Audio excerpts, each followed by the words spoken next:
ways that people can actually sort of get themselves in the know about hypnotherapy? There should be more articles and write-ups in the papers. There should be like more talk shows, talking to people. And I believe like the Ministry of Health can play a very major role here by conducting hypnotherapy workshops on a regular basis, Right. educating the doctors and the high up about hypnotherapy and the scopes of hypnotherapy and how it can help in the healing, because hypnotherapy is holistic. Doctor treats the body, hypnotherapists treat the mind. So you have to be holistic, mind-body healing. It has to be both ways. You can't just treat the body and you don't treat the mind. Right. So we need to treat both. So doctors treat the body, we treat the mind. That is holistic healing. The healing is permanent and more powerful. All right. So that is where the Ministry of Health has to play. The government generally has to give more exposure to. Well, we've basically come to the end of our first segment of Capital Talk, where we're talking with Ajit Ludher, who is the clinical hypnotherapist. And of course, in the first segment, we were talking about hypnotherapy and establishing what hypnotherapy is about. Now, in the following segment of Capital Talk, in the next edition of Capital Talk, we're going to be talking about hypnotherapy and how it affects business and how it can help your business be better. So don't forget to tune into the next edition of Capital Talk right here on Capital Update. See you soon.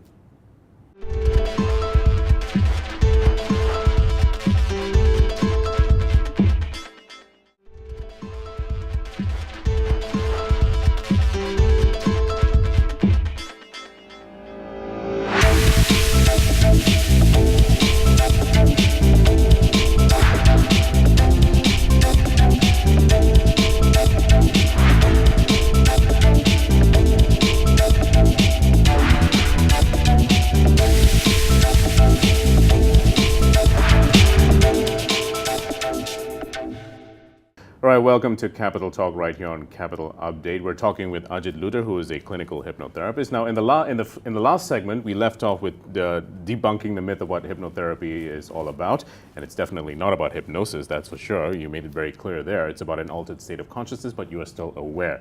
Now, in this particular edition of Capital Talk, we're talking about hypnotherapy and how it affects business. So, Ajit, we established what hypnotherapy is about. It's obviously something that doesn't put anyone in a trance or anything like that. It's definitely not associated with that. But when it comes to business, how does hypnotherapy actually help in business environments? When we look at the business environment, we look at the individual, because it's the individual that makes up the business environment. It's not just about the CEO, it's also talking about the driver, top to bottom. Right. Now, if you were to sit down and observe on a daily basis, you will notice that, just say take any company in particular, just one company, no names mentioned, and you observe the staff walking in and out. You will see they have no zest in them.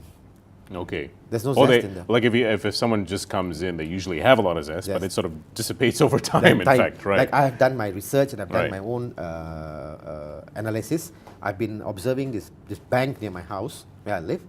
From the time the staff joins 1 year ago, 25 just graduated from uni, happy and excited to come to go like I'm ready to get into the workplace. Yeah, go get a kind of thing, all hyped up. Then you watch in 3 months.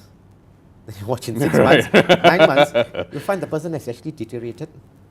They have aged so fast. They no longer smile. They have actually lost zest in that. Now, what is the problem here? I was just about to ask you that. What is the problem? What causes that decline? Is that fear factor. We have a fear factor that it runs in the corporate industry in this world. There is fear all the time. So much of fear. The moment you get into industry, because you're just coming new into it, so you don't know much already. You're still new, innocent. Once you're into it, you begin to know who your bosses are, who your management, and then you also begin to understand how you relate and how your bosses, immediate bosses, relate to you. Now, that's when the things begin to actually deteriorate, because your immediate bosses themselves are getting a lot of issues with their own life. Right. They themselves are stressed out. Right. So it all translates from the top all the way down. Right? It's a domino effect. It's a domino effect. So it just goes down, right to the driver. So even you find the drivers who don't feel like getting up in the morning and coming to work. Right. But they are coming to work because they are frightened. They have bills to pay. They have a roof to pay. They have education to be done. So it's a fear.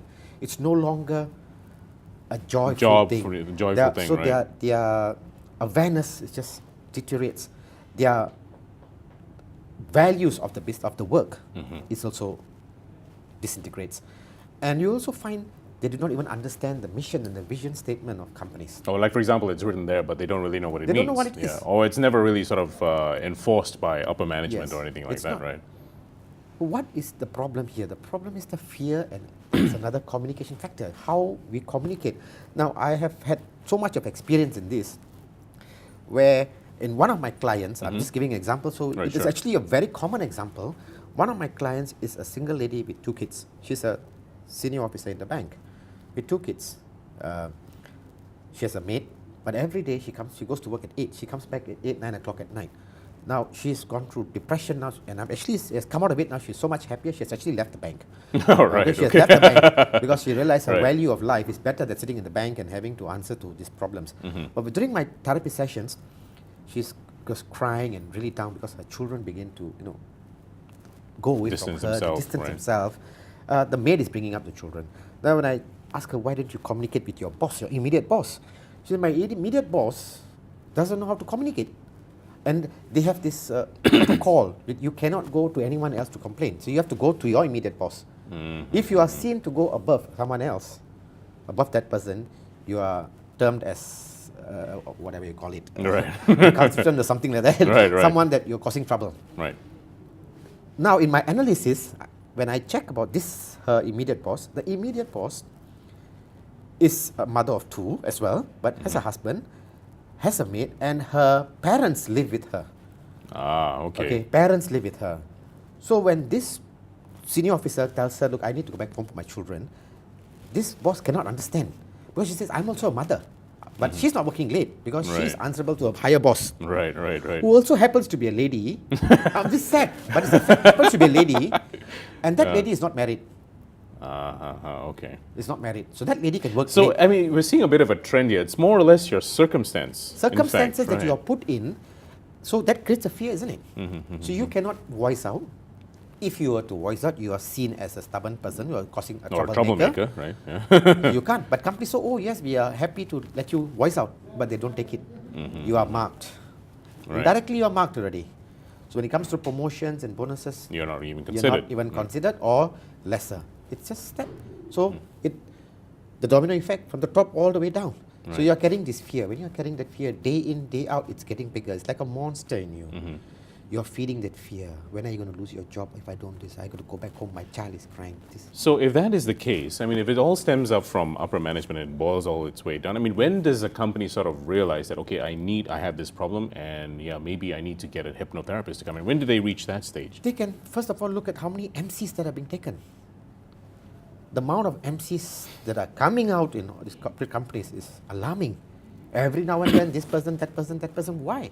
And then look at amount of people who are having illnesses within themselves, stressed out, arguing, crying in the office. Now you know already that the environment is not conducive anymore. Right. But yet, you as You an still soldier employer, on. you try to fight. Yeah, you try to fight it. You soldier on, in fact, right? You try to maybe do grant courses like NLP or things like that, which helps, but it's only scratching the surface. Okay. Because you can take a person and do the NLP. Today, I being an NLP trained myself. And the reason why they go for that is because they haven't sort of got themselves aware about what hypnotherapy is about. Yes. Right. So they go Okay. for all these training courses and team building, which helps on the surface, but you're still not addressing the individual. right. Because it's the individual that makes up the company. Everyone starts with one, the first person. So if you work with that one person, you can then translate it to others. You start with one. So in other words, if you're going to start with one, for example, I mean, obviously the starting should come from the upper management side. Do you From the reckon? upper management, how So do they they need to- relate right. the information down? So in other words, they need to be sort of aware of what hypnotherapy is about and say, okay, fine, I'm aware of this problem, and it's obviously a lot. It's more than just skin deep, in fact. Right. Right. So really, so at that point, when they see results, that's when it sort of. Am I right in assuming that when the upper management sort of sees results, then it sort of boils down comes to down. Yes. boils down to the middle liners and the lower liners as well. That's right. It's like, for example, now in hypnotherapy, it's recognized by the Ministry of Health, yet we don't give the support. So, but companies are referring their staff to can go and see a psychiatrist. The company will pay for it. Insurance covers it. They can go and see a psychologist. But again, doesn't really solve the issue. Right. Why aren't they bringing hypnotherapy in? They should actually bring hypnotherapy in, and that's sort of your staff has a choice. to better go somewhere where you're more comfortable. Go to a hypnotherapist and the company pays.